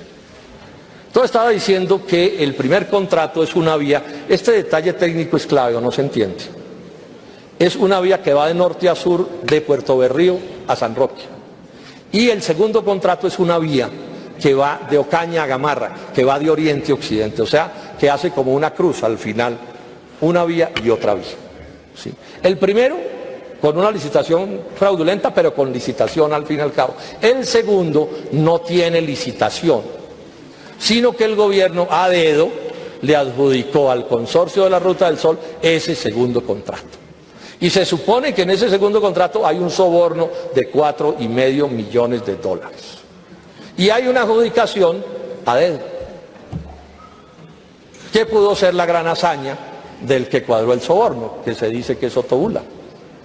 Y ahora nos vamos a detener en algunos detalles. Entonces la primera cosa que hay que establecer es si ese segundo contrato, se llama un otro sí, Ocaña-Gamarra, fue legal o fue ilegal. Porque además eso tiene un detalle que es muy importante. Ese contrato segundo no se hubiera podido hacer sin un documento COMPES, o sea, un documento, así se llama, COMPES 3817, que aprobó ese contrato. Lo aprobó más de una manera sospechosa. Primero se hizo el contrato y después se hizo el documento COMPES, 7 meses después. Es que son aquí pues de una frescura para gobernar absoluta. Entonces la discusión es si fue legal o fue ilegal que no hubiera licitación. Ese es el gran debate. Si fue ilegal, estamos ante un prevaricato o cualquier forma de prevaricato como se quiera definir. Y por supuesto, es esa en buena medida la razón del soborno. Esto tiene una serie de detalles técnicos que voy a mencionar, pero voy a dar un argumento desde ya para que lo tengan en cuenta. Una de las cosas del viernes pasado del señor fiscal es que el fiscal me termina aceptando que él sí contrató con ese consorcio una asesoría para ese tema específico de ese contrato. Él le había escondido al país eso a pesar de que yo se lo había señalado y lo había ocultado. El viernes por fin cantó, como se dice. Y cantó tan completo que dijo: yo consideré en mi concepto que le di a la Ruta del Sol que había que hacer licitación pública, que no se podía hacer por adjudicación, que había que someterlo a las normas de la competencia entre las empresas. ¿Eso qué es lo que quiere decir? Que entonces ahí lo que hubo en ese contrato a dedo fue un prevaricato, ¿sí? O una celebración indebida de contrato, le pueden dar nombres el que quieran. Prevaricato entiendo que es el nombre como genérico para distintos tipos de delito más particulares. Bueno, esa es la opinión del fiscal. De entrada anticipó esto, lo dijo como abogado del Grupo Aval y de Odebrecht, pero después como ministro aprobó el otro sí y aprobó el contrato a dedo. O sea, como abogado dijo una cosa y como ministro aprobó otra. Y no solo como abogado dijo una cosa y como ministro aprobó otra, sino que no le dijo al Consejo de Ministros que lo que autorizaba ese COMPES era ilegal. No les advirtió que estaba impedido, y era obvio que estaba impedido porque él ya había actuado sobre eso. Una especie de traición, llamémoslo así, del fiscal a sus colegas del Consejo de Ministros. Las ministras no sabían que esa era la posición del fiscal y las ministras están enredadas en eso. Bueno, ¿cómo es el tema de la legalidad de esto? Permítanme, yo me detengo un poco. Sobre esto, el que quiera, y repito, hemos mandado estos documentos por todas partes, el Ministerio del Transporte le hizo una consulta a el Consejo de Estado en agosto 2 del 2013 preguntándole sobre esto. Es que la ley es clarísima, que no se puede, que no se podía hacer lo que hicieron. Entonces, el ministerio, la ministra del Transporte de esos días, le pregunta al Consejo de Estado y dice, oiga, digan ustedes, ¿esto se puede hacer o no? Y miren las cosas que alcanza a decir el Consejo de Estado. La ley que tiene que ver con esto tiene un artículo, voy a eliminar números para facilitar las cosas, tiene un artículo que señala que se pueden hacer adendas, o sea, contratos a dedo, a una vía, ¿sí? Siempre y cuando está condicionada, o sea, la Corte Constitucional aprobó ese artículo condicionado a que sean cierto tipo de obras. Dice el Consejo de Estado, o dice la sentencia de la Corte Constitucional, en el entendido de que la expresión obras adicionales directamente relacionadas con el objeto concesionado solamente autoriza la prórroga o adición de obras o actividades excepcional y necesariamente requeridas para cumplir con el contrato inicial. O sea, ¿qué dice la Corte? Dice, si la obra que se va a hacer en un corredor vial es parte del objeto inicial del contrato, se puede hacer. Pongo un ejemplo, que se cayó un puente y entonces hay que contratar un nuevo puente. Lo pueden hacer sin necesidad de convocar a una licitación. Que hubo un derrumbe y hay que hacerle una variante a la vía, pero todo en el objeto del contrato. ¿Y qué sucede? Que la ruta Gamarra-Ocaña no tiene nada que ver con el objeto del contrato. Eso está perfectamente, digamos, establecido. Es más, la Corte Constitucional, y en cierto sentido también lo dice el Consejo de Estado, no quiero leer porque sé que es pesado, dice que un corredor vial se define como una vía entre dos puntos. Y resulta que cuando ustedes introducen Ocaña-Gamarra, aparecen 4 puntos, que son Ocaña, Gamarra, Puerto Berrío y San Roque. O sea, no cabe la idea de que eso se pueda resolver con un contrato a dedo. Tenían que haber citado a licitación. Es perentorio el Consejo de Estado en relación con este tema. La ministra le pregunta al Consejo de Estado, ¿se entiende como obra adicional directamente relacionada con el objeto concesionado toda obra que se encuentra dentro del mismo corredor vial, así no está incluida dentro del objeto y el alcance contractual? Y le dice el Consejo de Estado, no, y le agrega, las obras que no guarden una relación directa y necesaria con el objeto del contrato no pueden acordarse ni ejecutarse válidamente como una adición al respectivo contrato de concesión. O sea, esto está perfectamente claro, y lo dice también Néstor Humberto Martínez. Dice él, que dice en el concepto, que la construcción de dicha vía debía ser contratada por licitación, respetando los principios de libre concurrencia y de igualdad entre los proponentes. Entonces, las ministras, ¿por qué están acusadas penalmente? No fui yo el que lo hice, pero cuento la historia. Están acusadas por 2 razones. Una, por esta, es un prevaricato haber aprobado ese documento COMPES. Y 2, porque el hermano de una de ellas se beneficiaba de esa obra Ocaña-Gamarra, y eso las ponía en el régimen de inhabilidades que les impedía aprobar el documento COMPES. Bueno, lo mismo se puede decir del fiscal. Yo lo acusé por prevaricato, como acusé al director de la ANI, primero, porque no se podía aprobar ese contrato sin licitación.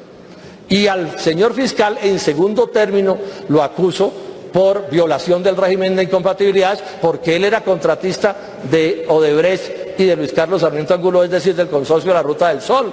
Ahí está el concepto. Pero además, él no había renunciado oportunamente al diario El Tiempo.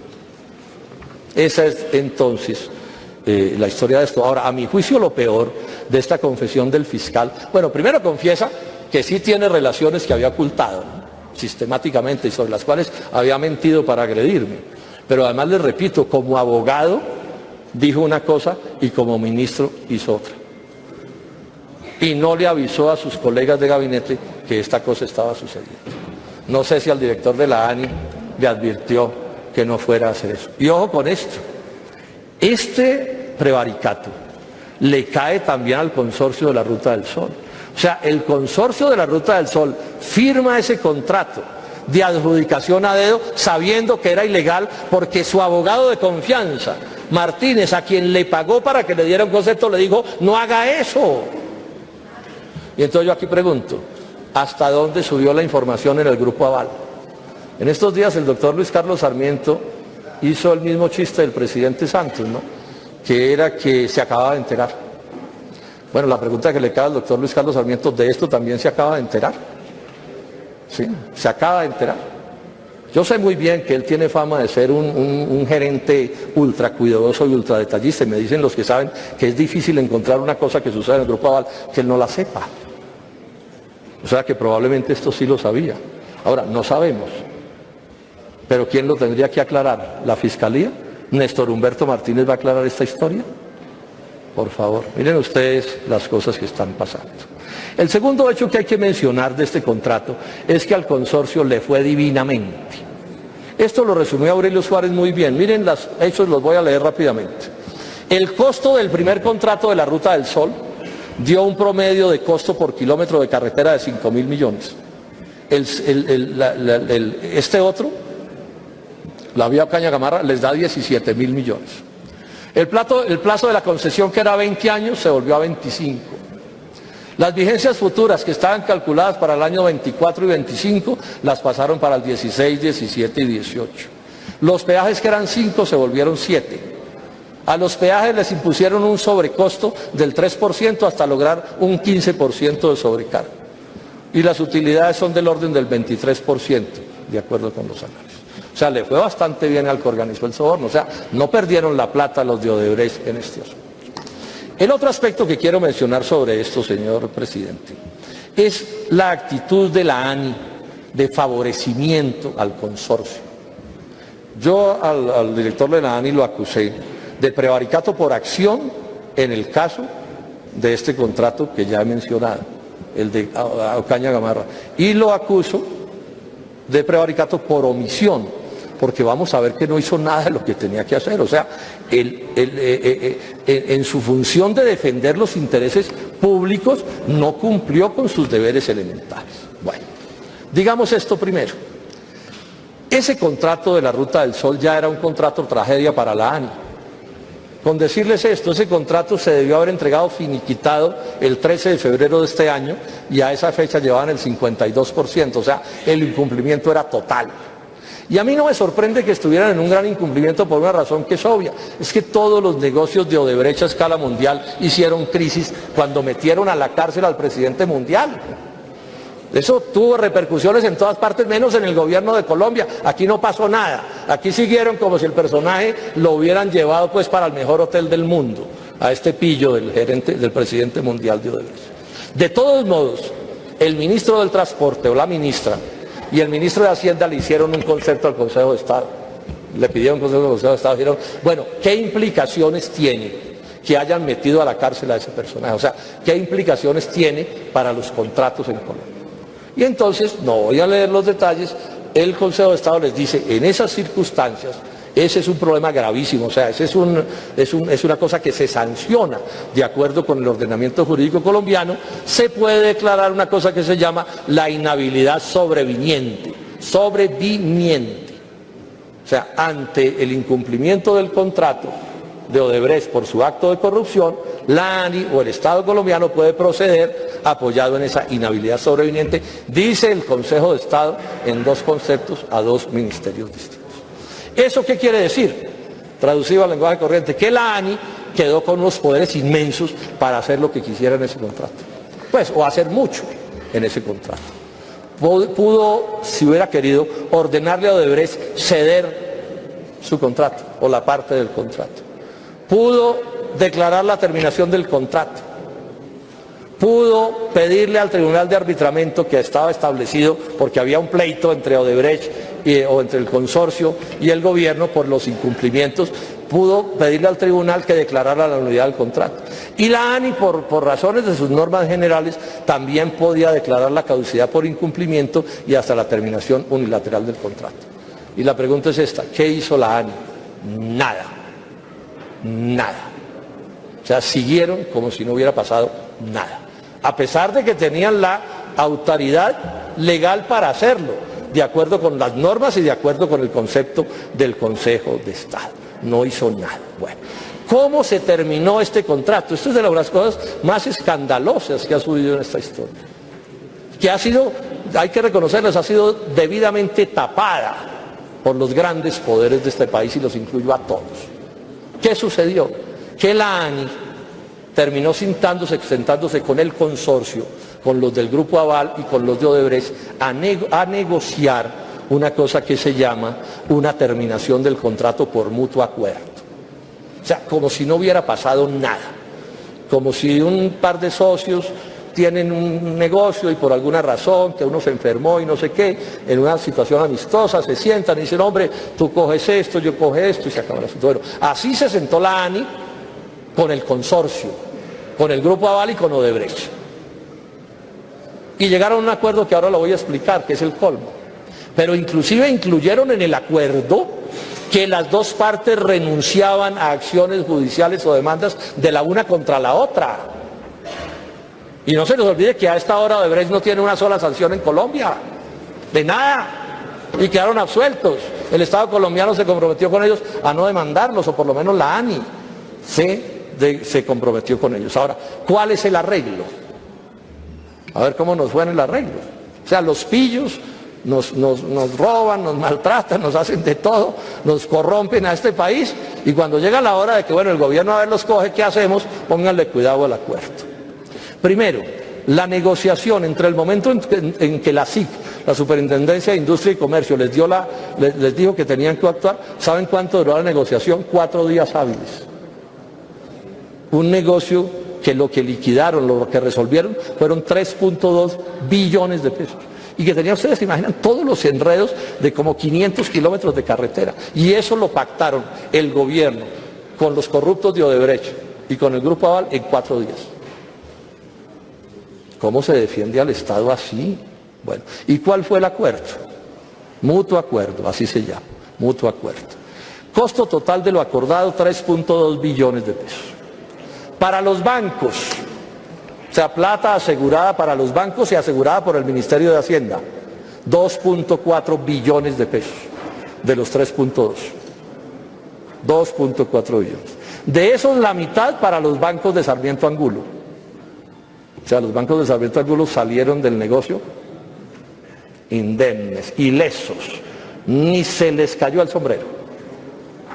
Todo esto garantizado por el Estado. A contratistas y trabajadores, y el cumplimiento ha sido bien malo, 100.000 milloncitos de pesos. Al consorcio, 700.000 millones, que están sujetos a un trámite para pagarse, pero acordaron 700.000 millones de pesos. De los cuales 440.000 millones de pesos colombianos son para Odebrecht y 253.000 millones son para Luis Carlos Sarmiento Angulo. ¿Esto qué es? O sea, mientras en otros países los meten a la cárcel, bueno, ha habido de todo. Yo no tengo tiempo para entrar en los detalles de lo que está pasando. Mire lo que pasa aquí. El acuerdo es tan contrario al interés nacional que técnicamente, por este lado, Odebrecht puede seguir contratando en Colombia. Puede que se le enreden las cosas por el caso de la caducidad en Navelena, pero por este lado podrían mañana presentarse a una licitación. Inclusive podrían presentarse a una licitación para seguir haciendo la Ruta del Sol. A este acuerdo le falta que lo ratifique, entiendo yo, el Ministerio de Hacienda y creo que el Tribunal de Arbitramiento también. Le faltan unas ratificaciones y de pronto el Tribunal, tengo algunas dudas sobre esto, pero entiendo que le falta una ratificación. Yo desde ya le pido al gobierno que esto no se ratifique y le pido a los colombianos que nos opongamos a esto. O sea, aquí lo mínimo es que nos expliquen con despacio cómo es esta vaina. ¿Y dónde está la sanción para los pillos de Odebrecht? Pregunto yo, no hay sanción. La información que sacó la revista Dinero sobre esto, miren lo que dice, que en parte acordaron que esos 700.000 no se pagan cash porque les dio pena con Colombia pagárselos en efectivo y entonces les montaron un cuento de que se va a hacer un trámite en ese pago. Bueno, esto se supone que debe vigilarlo la Agencia Nacional de Defensa Jurídica del Estado. Eso es una institución que hay en Colombia que vigila este tipo de cosas, que no se roben la plata o que no se roben tanta por lo menos y no sé qué es. Pero miren la historia, es que esto es inaudito. El 21 de marzo cambiaron al director de la agencia. O sea, hace nada, el 21 de marzo. ¿Y saben a quién nombraron? A Luis Guillermo Vélez, que trabajó largos años con Luis Carlos Sarmiento Angulo y que fue lobista en beneficio de Luis Carlos Sarmiento Angulo en este Congreso. Y ese es el hombre que ha de cuidar que no se pierda el queso. ¿Es una coincidencia también? ¿O eso está puesto ahí de manera calculada para favorecer determinados intereses? Digamos dos cosas más y concluimos, señor presidente. Este es un detalle, si ustedes quieren, pero no dejo de mencionarlo porque son demasiadas cosas extrañas. ¿Saben quién tomó la decisión de decirle a la ANI que había que terminar el contrato? No le dijo cómo, pero le dijo que tenía que terminarlo. ¿Saben quién fue? La Superintendencia de Industria y Comercio. Eso es como increíble. Estas cosas son decisiones que tienen que tomar los jueces en el ordenamiento jurídico colombiano y la Superintendencia de Industria y Comercio se arrogó el derecho de tomar la determinación. ¿Saben qué argumento dio? Que es que con el soborno se había violado la libre competencia. A ese paso van a terminar viendo en las siglos secuestros, porque esos también afectan la libre competencia. Y ordenó esa medida, terminar el contrato, pero además la ordenó como una medida cautelar. Yo no soy abogado, pero hasta los que no somos abogados sabemos que las medidas cautelares tienen que tener una característica, y es que tienen que ser reversibles. Y si yo ordeno terminar un contrato, pues terminado el contrato no se puede revertir. O sea, yo no puedo decir, fusílenme a este tipo como medida cautelar, porque no hay cómo resucitarlo. Entonces eso no puede ser, pero además no es potestativo de la SIC. Y les dio un plazo de 3 días para tomar la decisión. A mí esto, yo lo dejo aquí planteado. Le he preguntado a muchos abogados y me he conseguido uno que me diga que eso tiene algún sentido. Pero además era completamente innecesario porque ya les dije que la ANI tenía un arsenal de medidas que podía tomar sin necesidad de que nadie saliera por detrás como a darle la autorización. Esto pareciera ser como un respaldo moral para darle viso de legalidad a una negociación que a mi juicio es completamente ilegal. Otra cosa, y voy y termino. El tema de las responsabilidades políticas, y aquí me toca toparme otra vez con el doctor Germán Vargas Lleras. Ocaña, Gamarra y Navelena son del resorte de las 4Gs. Y el que tanto pecho ha sacado y tanto jugo le ha sacado ese cuento de las 4G, pues lo bueno sería que también diera la cara y dijera, este desastre me corresponde. Lo menos, ¿no? Pues que si cobran las buenas, pues también paguen por las malas, ¿no? Él también prevaricó en el COMPES 3817, porque él es parte del consejo que toma la decisión de ese desproporción. El director de la ANI es un hombre de él. Y el director de la ANI, yo no sé por qué razón, lleva meses dirigiendo también a Navelena, después de que les fracasó una gerencia que tenían ahí. El doctor Vargas Lleras se metió, ya lo expliqué, en los asuntos del Banco Agrario. La Superintendencia de Industria y Comercio también es de un hombre de él. Y el fiscal es de él. O sea, que sería bueno que alguna cosa dijera. Termino con esto, señor presidente, y le agradezco la amplitud con que me ha permitido hacer este debate. Colombia es, senadores y senadoras y colombianos, uno de los países más corruptos del mundo.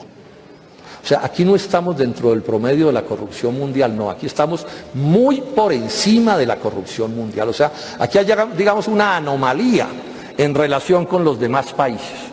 Hay una anomalía, hay un fenómeno, hay una cosa que hay que explicarse. Y la corrupción no es porque los colombianos seamos genéticamente corruptos, no es así, ni es un castigo del cielo por algún acto equivocado de algún antepasado nuestro, no. Esto tiene causas aquí, en este país. Y hay un primer debate que hay que hacer al que todo el mundo le está sacando el cuerpo en Colombia. ¿Estamos ante una corrupción de manzanas podridas o estamos ante una corrupción sistémica? Las corrupciones de manzanas podridas son inevitables. Siempre sucederá que en cualquier organización de los seres humanos alguien se corrompa o viole la ley. Eso es inexorable. Hace demagogia el que diga que puede estar en una organización donde nunca pasa nada. No, siempre pasa. Hasta en las iglesias más cuidadosas pasan cosas. Pero esas son corrupciones relativamente fáciles de manejar, o por lo menos no tan perniciosas. Aquí lo que estamos hablando es de una corrupción sistémica.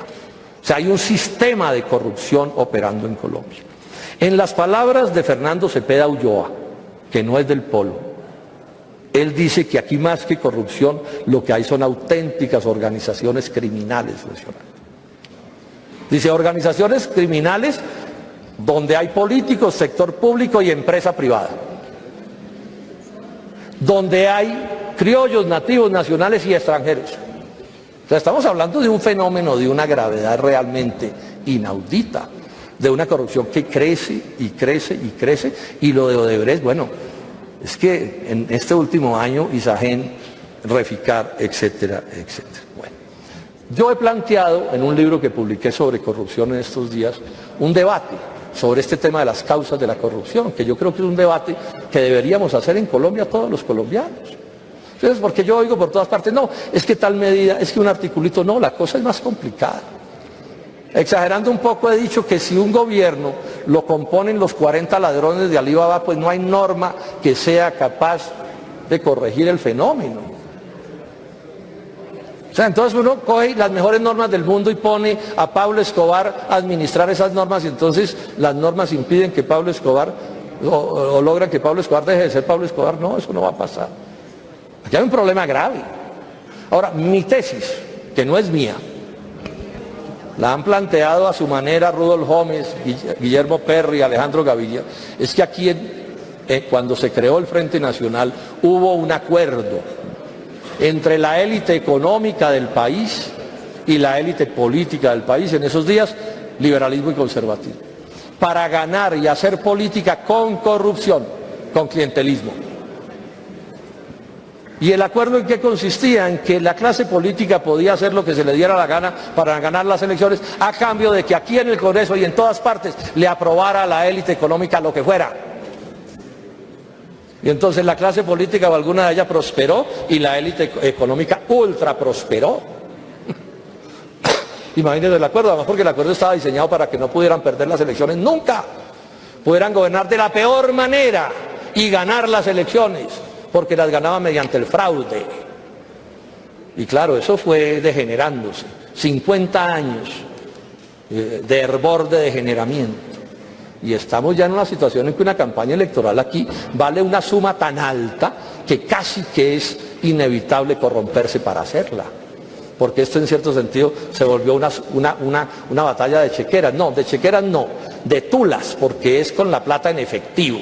Eso es parte de la corrupción, es con la plata en rama para que no se pueda seguir. Todos aquí sabemos que eso es así, en proporciones inmensas. Yo no voy a decir que cada persona que está en política en Colombia actúe así, ni voy a decir que cada miembro de la empresa privada actúe así, pero sí estoy diciendo que aquí hay una corrupción sistémica. Está en el ADN de la política nacional, pero no es en cualquier ADN, en el ADN de la política de quienes han gobernado a Colombia en los últimos 50 años, que son los que están principalmente encartados en este caso. Esa es la realidad de esto. Ahora, se puede aceptar o no aceptar la teoría, pero el punto es que si no llegamos a la comprensión de estos fenómenos, aquí no se va a poder arreglar nada. Yo por eso he venido diciendo, cuando me preguntan los periodistas, bueno, senador, ¿y qué hacemos contra la corrupción? Yo digo, pues hay que derrotar a los que nos han gobernado. ¿O es que no son los que nos han gobernado los responsables de todo cuanto haya sucedido en Colombia? ¿O cómo es la cosa? Aquí han gobernado los mismos, y ustedes lo saben, hace 50 años.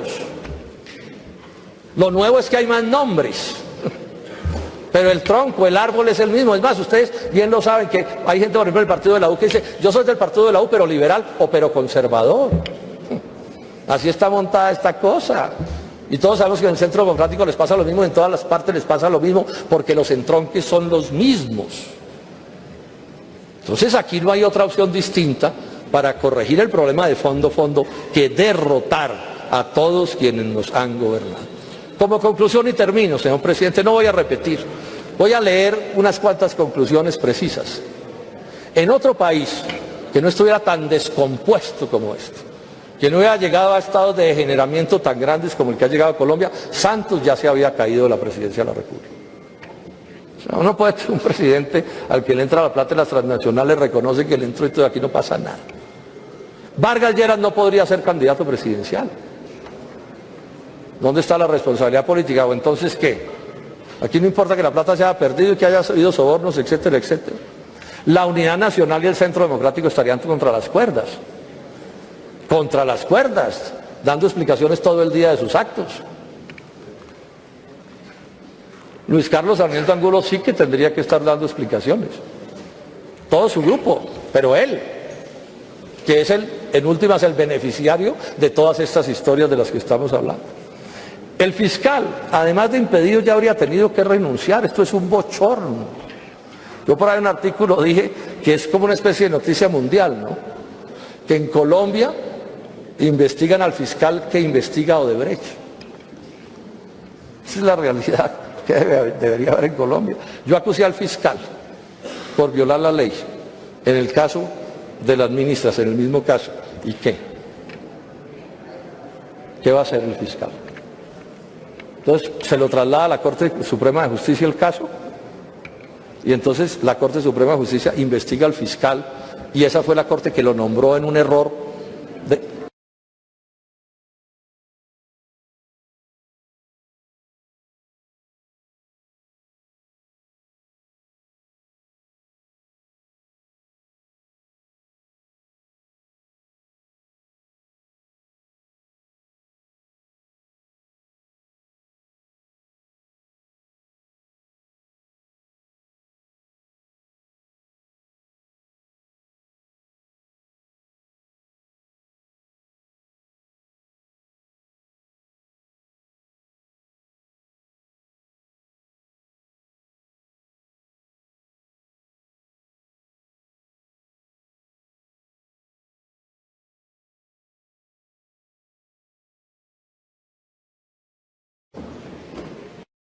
No crean que se están zafando tan fácil de esa realidad que está allí planteada. Entonces, por último, decirles esto. Que es un debate que he hecho esfuerzos por lo que yo llamo la verdad total. Yo sé que se quedan mil cosas que pueden mencionarse también, pero creo que he hecho una presentación que permite hacer un debate serio al respecto, por supuesto cada uno con su posición. No es un lamento, no lo lean así los colombianos. O sea, yo no vine aquí a lamentarme de lo que está pasando. Critico y me molesta, me irrita que esto esté pasando en nuestro país, por supuesto, porque este tipo de cosas destruyen a los países, no les dan ninguna posibilidad, no se puede salir adelante. Al final la pagan los más pobres entre los pobres, y las clases medias pagan todo esto, mientras 3 o 4 se pavonean como príncipes e imponen todo tipo de abusos, como el abuso que hay detrás de las decisiones que aquí casi todos tomaron en beneficio de esa fiscalía. Pero yo todo esto lo estoy diciendo es para llamar a los colombianos a que entremos en un estado de rebeldía, que esa idea de que estamos mamados la volvamos movilización, la volvamos reclamo, la volvamos lucha, siquiera para que se sepa la verdad total sobre este asunto. O sea, que aquí no se permita que cada uno se monte su tricito de verdad para cubrir todas estas otras que están Senador Robledo, recordarles, ya terminé. Necesito. Señor presidente, y le agradezco nuevamente su amabilidad. Insistirles en esto a los colombianos. ¿Cuándo cambian los países? Los dirigentes en general somos más o menos iguales siempre. Los países cambian cuando cambia la gente. el pueblo raso, las clases medias, los empresarios, la gente que quiera su país, cuando cambian su manera de pensar y se deciden a cambiar su manera de actuar, de decidir. O sea, Colombia no puede seguir como una especie de esquizofrenia que aquí la gente el domingo le da respaldo a los peores y después el resto de la semana quiere que esos peores le gobiernen de la mejor manera. Esa es la reflexión que les dejo a los colombianos. O sea, la reflexión es a la movilización, a la lucha, a exigir esto como derechos, a que el país no lo pueden seguir destruyendo de esta manera, que cosas tan graves como estas no se pueden repetir cada 3 meses y cada 6 meses, y que ya llegó la hora de que no solo sepamos la verdad total de lo que está pasando en este país, sino que además actuemos en consecuencia. Muchas gracias, señor presidente. A usted, senador, pero le pido a las barras que en el Senado no se puede aplaudir. Lea, señor secretario, por favor, el artículo que habla sobre el comportamiento de las barras. No se puede aplaudir. Vamos. Señor presidente. No, es que es un debate, señor senador, este es un debate donde se mencionaron todos los partidos.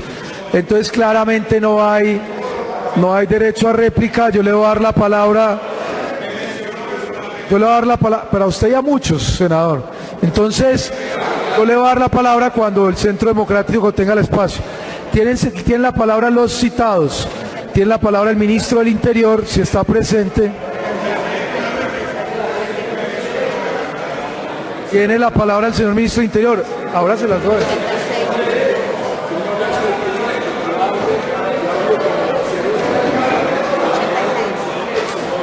Pero a mucha gente, señor senador, y eso se trata de un debate.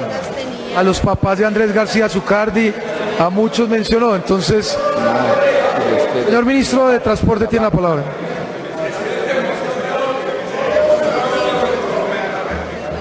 Moción de orden, senador Álvaro Uribe. Sí, señor presidente, mire, hubo 2 menciones con nombre propio a personas que estamos aquí como senadores. Al senador Iván Duque y a mi persona. Yo voy a hablar en su momento como vocero del Centro Democrático, pero yo sí le rogaría que no alteremos las leyes de la democracia. Permítale al senador Iván Duque ejercer ese derecho a la réplica. Yo lo voy a hacer, senador, pero cuando hable el gobierno yo le doy la primera intervención a usted, senador Duque. Tiene la palabra, lea el artículo. Estamos en un debate. Lea el artículo sobre las barras. Señor presidente,